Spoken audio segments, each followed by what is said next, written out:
Hello friends, welcome back to my channel. आज के तुम्हारे साथे शेयर करब बासमती चालेर बासंती पोलाव। प्रथमेই আমি এখানে 1.5 গ্লাস মতো বাসমতি চাল নিয়ে চালটাকে আমি খুব ভালো করে ধুয়ে নেব।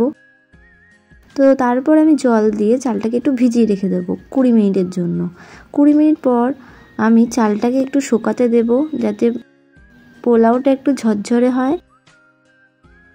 তো শুকানো হয়ে গেছে। এবার আমি চালের মধ্যে দিয়ে দেব হলুদ পরিমাণ মতো, লবণ দিয়ে দেব পরিমাণ মতো, চিনি দিয়ে দেব পরিমাণ মতো, আর দিয়ে দেব আদা বাটা। এবার ভালো করে আমি চালটাকে মেখে নেব। আলতো হাতে মাখতে হবে যাতে চালটা ভেঙে না যায়। এবার আমি বেশ খানিকটা ঘি দিয়ে দেব কড়াইতে, 2টো তেজপাতা আর গোটা গরম মশলা দিয়ে দেব। এবার আমি এখানে কাজু কিশমিশটাকে একটু ভেজে নেব।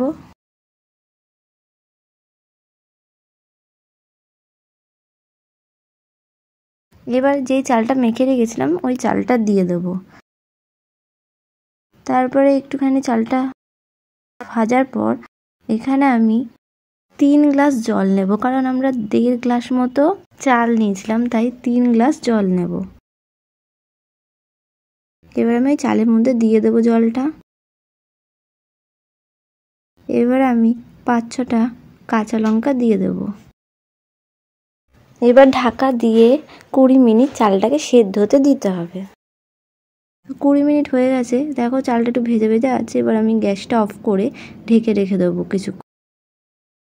কতটা ঝরঝরে হয়ে গেছে পোলাওটা। এবার আমি ওপর দিয়ে ঘি ছড়িয়ে দেব। রেডি হয়ে গেল আমাদের পোলাও।